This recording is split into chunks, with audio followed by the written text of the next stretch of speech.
అందరికీ నమస్తే. Welcome to Zee News global. నేను మీ గణేష్. ఈరోజు చిన్న అంశం మీద క్యాజువల్గా మాట్లాడుకుందాం. దయచేసి ఒక లైక్ చేసే ప్రయత్నం చేయండి, ఒక సబ్స్క్రైబ్ చేయండి. తెలంగాణ రాష్ట్రంలో నాగర్ కర్నూల్లో జరిగిన కుమ్మెర మల్లన్న జాతర ఇష్యూ గురించి మాట్లాడుకుందాం. దాంట్లో నీ కులం తక్కువ అని చెప్పి ఒక సర్పంచ్ అభ్యర్థి చిన్న పాపను తొక్కి చంపిన ఘటన మీ అందరికీ తెలుసు. వాళ్ళు ఇంతవరకు దొరకలేదు, పరారీలో ఉన్నారని తెలుసు. నాగర్ కర్నూలు ఎమ్మెల్యే కూడా దీని మీద ఇంతవరకు ప్రెస్ మీట్ కూడా పెట్టలేదు. అక్కడ విశారదన్ మహారాజ్ కనుక ఆ ప్లేస్కి పోయి ఆ ఇష్యూను రేజ్ చేయకపోతే మాత్రం పుక్కిన పేను లెక్క బెదిరించి వాళ్ళను అధికారాన్ని అడ్డం పెట్టుకొని, పోలీసులను అడ్డం పెట్టుకొని కేసులు కాకుండా వాళ్ళు జైలుకు పోకుండా ఆ ఇష్యూను కప్పిపుచ్చే ప్రయత్నం చేసేటోళ్ళు. ఆడ విశారదన్ మహారాజు అక్కడ పోయి దాన్ని నిలదీసి చట్టపైన చర్యలు తీసుకోవాలి, బాధితులకు న్యాయం చేయాలి, ఎవడైతే కులం పేరుతోని మతం పేరుతోని ఇలాంటి సంఘటనలు పాల్పడుతాడో వాళ్ళని కఠిన చర్యలు తీసుకోవాలి అని చెప్పి నిరంతరం శ్రమించి ఆ పాపను చేతిలో పట్టుకొచ్చి అక్కడ ధర్నా చేసిండు. ధర్నా చేయడం వలన అక్కడ ఆ ఇష్యూ రేజ్ అయి తెలంగాణ రాష్ట్ర వ్యాప్తంగా హైలైట్ అయింది కాబట్టి అక్కడ శిక్ష పడ్డది దుండగులకు. నేను స్పష్టంగా బీసీ సంఘాలు ఏడైపోయినాయి, హిందూ సంఘాలు ఏడైపోయినాయి, ప్రజా సంఘాలు ఏడైపోయినాయి, ఇవన్నీ ఉన్నాయి కదా తెలంగాణలో. ఎన్నో ఉన్నాయి, ఇవన్నీ చెప్తే ఒడవది భాగవతం. ఇవన్నీ సంఘాలు ఉన్నాయి కదా, ఇవన్నీ సంఘాలు ఏం చేసినాయి? అక్కడ ఒక నిరుపేద కుటుంబం అయిన బీసీ బిడ్డకు అన్యాయం జరుగుతూ ఉంటే ఈ సంఘాలన్నీ ఏం చేసినాయి? ఏం గడ్డి విక్కుంటున్నాయి? అక్కడ రేజ్ చేయలేదే. మొన్నటికి మొన్న మేడారం జాతరలో కోవా బన్ అనే ఒకటి ఇష్యూని పట్టుకొని తెలంగాణ రాష్ట్ర వ్యాప్తంగా దాన్ని సెన్సేషన్ చేసిన యూట్యూబర్లు ఏడవైరు. ఒకటే కోవా బన్ను పట్టుకొని క్వశ్చన్ల మీద క్వశ్చన్లు, డిబేట్ల మీద డిబేట్లు, ఇంటర్వ్యూలు ఇవన్నీ పెట్టిన యూట్యూబర్లు ఎడవేయరు. దీని మీద ఇష్యూలో మాట్లాడిన వ్యక్తులు ఎడవేయరు. అంటే దానికంటే ఇదేమన్నా తక్కువనా? ఒక వ్యక్తి కోవా తింటా అంటే ఏదో ముఖంలో ఏదో కొంచెం బాధ కనవడం వల్లనే దాన్ని ఆ బాధను చూసి బీజిఎంలు పెట్టి ఫేస్బుక్లలో, ఇన్స్టాగ్రామ్లలో, యూట్యూబ్లలో అక్కడిక్కడ పెట్టి దాన్ని హైలైట్ చేశారు. ఇప్పుడు కొమ్మెర మల్లన్న జాతరలో ఒక పాప చనిపోయింది. మరి దాని విషయం మీద ఏ యూట్యూబర్ పోయి ఎక్కడ మైక్ పెట్టి మాట్లాడట్లేదండి? ఓన్లీ ఒకడే ఉన్నాడా? విశారదన్ మహారాజ్ ఒకడే ఉన్నాడా పోరాటం చేయడానికి? అయినా కనుక తలుచుకోకపోతే ఓపెన్గా చెప్తా ఉన్నా బ్రదర్, అయినా కనుక ఆ ఇష్యూ మీద రేజ్ చేయకపోతే అది కప్పిపుచ్చేటోళ్ళు అక్కడ ఆధారాలు మొత్తం స్మాష్ అయిపోయి ఒక అగ్రవర్ణ కులాల దుహంకారంతో ఒక నిరుపేద బీసీ బిడ్డకు అన్యాయం జరిగేది పక్క. నేను అడుగుతున్నా, వీళ్ళందరూ లేరు, ఇప్పుడు పోతున్నారు. ఇక ఇప్పుడు పోయి మైకులు పెట్టి లోటపీసు ముచ్చట్లను పెట్టి అక్కడ కూర్చొని ఈరోజు కూడా కేటీఆర్ గారు కూడా అక్కడ పోయినట్టున్నది పరామర్శించి. కోవా బన్ను కంటే కోవా బన్ను కంటే ఈ ప్రాబ్లం ఏమైనా తక్కువనా? ఒకసారి చెప్పండి. మీరు ఎవరు మాట్లాడలేదు, కనీసం వాళ్ళకు అండగా ఉండడానికి ఎవరు పోలేదు.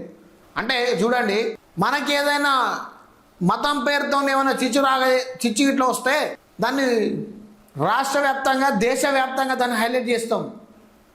కులం పేరుతో ఎవడన్నా దూషిస్తే దాన్ని రాష్ట్ర వ్యాప్తంగా, దేశవ్యాప్తంగా చేస్తాం మన సొంత ప్రాబ్లంకి వచ్చేసరికి. కానీ ఇతరుల ప్రాబ్లంకి వచ్చేసరికి మనం ఇక్కడ ఇవ్వము. ఆడ కుల సంఘాలు పోవు, మత సంఘాలు పోవు, ఏ సంఘాలు పోవు.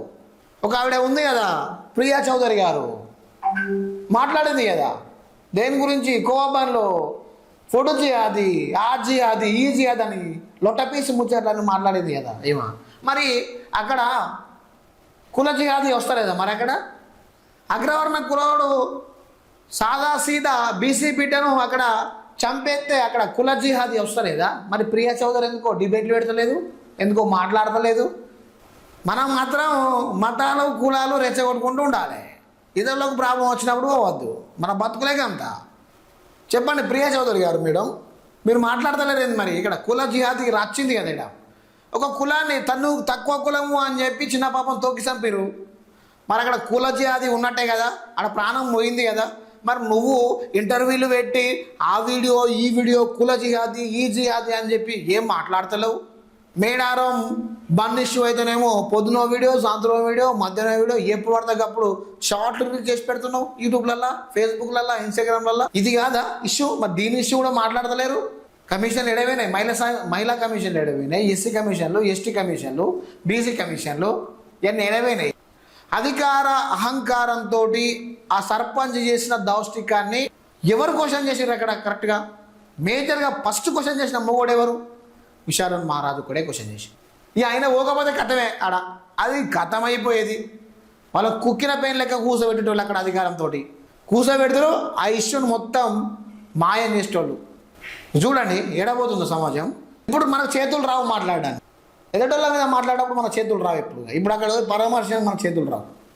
అడ్డమైన టాపిక్ ఇష్యూ మీదనైతేనేమో ఆ జిహాద్ ఈ జిహాద్ అని చెప్పి లింకులు పెట్టి లోటాపీస్ ముచ్చట్లని మాట్లాడుకుంటా ఉత్తుత్తగాడ కూర్చొని సొల్లు పురాణాలు పెట్టుకుంటా కూర్చొని ఉంటారు స్టూడియోలల్లా.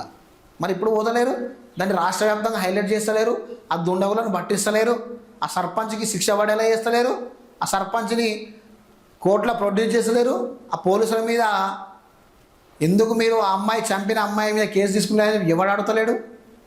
స్థానిక ఎమ్మెల్యే కూడా దాని మీద ప్రెస్ మీట్ పెట్టలేదు. చూడిగా అంటే అధికార అహంకారం కోసమే కదా ఇదంతా జరిగింది. అధికార అండదండలతోనే కదా ఇవన్నీ జరిగినాయి. ఇప్పుడు ఆ సర్పంచ్ పరారీలో ఎక్కడున్నాడు? సొంత పార్టీ కార్యకర్తలను, సొంత పార్టీ నాయకులను కాపాడుకోవడానికి కాంగ్రెస్ ప్రభుత్వం సర్పంచ్ మరి ఏడా దొరుకుతలేడు. మరి ఎవరి ఇంట్లో ఉన్నాడు సర్పంచ్? ఏడ దొరుకుతాడు? ముమ్మాటికి చెప్తా ఉన్నా, ఆ తప్పు చేసే సర్పంచ్ ఎమ్మెల్యే ఇంట్లోనే ఉంటాడు. ఆ ఎమ్మెల్యేనే ఆయన వెనకేసుకొస్తా ఉన్నాడు. ఎమ్మెల్యే ఇంట్లోనే మంచిగా జాగ్రత్తగా తినుకుంటాం అనుకుంటుంటాడు. నేను చెప్తున్నా ఇప్పట్లో దొరకడు, ఆ కేసు క్లోజ్ అయిపోతుంది. డిఎస్పీ గారు దాని మీద రెస్పాండ్ అయినా కాదు, సిఐ గారు కాదు, ఎస్ఐ గారితో కాదు, ఎవరితో కాదు. ఇక్కడ అధికారం ఉన్నోడు ఎంత తెగించినా అధికారం ఉన్నోనికే వత్తాసు పలుకుతారు అంతే. దానికి ఎగ్జాంపుల్ ఇదే. చిన్న చిన్న గ్రామాలలో అక్కడిక్కడ ఉన్న నాయకులు అందరూ కొవ్వొత్తులతో ర్యాలీ చేసిరు, ఎడవైనాయి. ఈ బీసీ సంఘాలు ఎడవైనాయి, బీసీ జేఏసీలు ఎడవైనాయి, ఎస్సీ సంఘాలు ఎడవైనాయి, ఎస్సీ జేఏసీలు ఎడవైనాయి, ఎస్టీ సంఘాలు ఎడవైనాయి, ఎస్టీ జేఏసీలు ఎడవైనాయి. ఇవన్నీ జేఏసీలు ఎడవున్నాయి, ఇవన్నీ పార్టీలన్నీ ఎడవైనాయి, ప్రజాసంఘ నాయకులు ఎడవేయరు. బాగానే మాట్లాడతారు, ఉద్యమాలు చేస్తారు కదా, ఈ ఉద్యమకారులు ఎడవేరు, వీళ్ళందరూ ఎడవేరు. ఈ ఇష్యూ మీద మాట్లాడడానికి ఎవరు రారు, ఎవరు చేయరు. చెప్పుమాను మాటలతోటి కోటలు కట్టేటోళ్ళు ఉన్నారు. ఈ మన ప్రియా చౌదరి మేడం అసొంటోళ్ళు మాటలతోని కోటలు కట్టే అసొంటోళ్ళు ఉన్నారు. కానీ సమస్య వస్తే అక్కడ పరిష్కారం, సమస్య అయితే అక్కడ పోరాడడానికి మాత్రం ఎవరు ముందుకు రాడు. నాకేందులే అనుకునే బాపతోళ్ళు అసొంటోళ్ళు తయారయ్యారు. ఇవన్నీ మరి ఎందుకు క్వశ్చన్ చేస్తలేవు అని నా ఉద్దేశం. ఇన్ని సంఘాలు ఉన్నప్పటికీ ఒక డాక్టర్ విశారన్ మహారాజే పోయి అక్కడ దాన్ని కేసు రేజ్ చేసిండు. వాళ్ళకు న్యాయబద్ధమైన న్యాయాన్ని పొందాలి అని చెప్పి కూర్చున్నాడు, న్యాయాన్ని సమకూర్చాలని కూర్చున్నాడు. చనిపిన వాళ్ళ మీద కఠిన చర్యలను తీసుకోవాలి అని చెప్పి విశారన్ మహారాజు కూర్చున్నాడు. అరే ఎన్నో పార్టీలు ఉన్నాయి భయ్, అని పార్టీలు ఎవరిని గడ్డి వీక్తానాయి, ఎవరిని బరుకుతానాయి. ఎన్నో పార్టీలు ఉన్నాయి, ప్రాంతీయ పార్టీలు, మన లోకల్ బాడీ పార్టీలు బొచ్చాడు ఉన్నాయి. ఎవ్వి ఊతలవేందా మరి మళ్ళా ఆయన విశారన్ మహారాజు మాట్లాడుకోవచ్చు. అంటే చూడండి ప్రజలారా, ఒక్కసారి మీరు ఆలోచించండి. పోరాటం చేసేదెవడు, ప్రజల్లో ఉండేదెవరు, ప్రజా సమస్యలు పరిష్కరించేది ఎవరు, ప్రజల పట్టింపును ఎవరికి ఉన్నది, కుల మత విభేదాలు ఎవరికి వస్తున్నాయి, కులాలను విచ్ఛిన్నం చేసేటోడెవడు, మతం పేరుతోటి మర్డర్ మానభంగాలు చేసేటోడెవడు, కులాల పేరుతోటి దౌష్టికం చేసేటోడెవడు, ఇవన్నీ ఒకసారి మీరు ఆలోచించాలి. ఇవన్నీ మీరు దృష్టిలో పెట్టుకొని మీరు ఒక్కసారి ఆలోచించే ప్రయత్నం చేయాలి.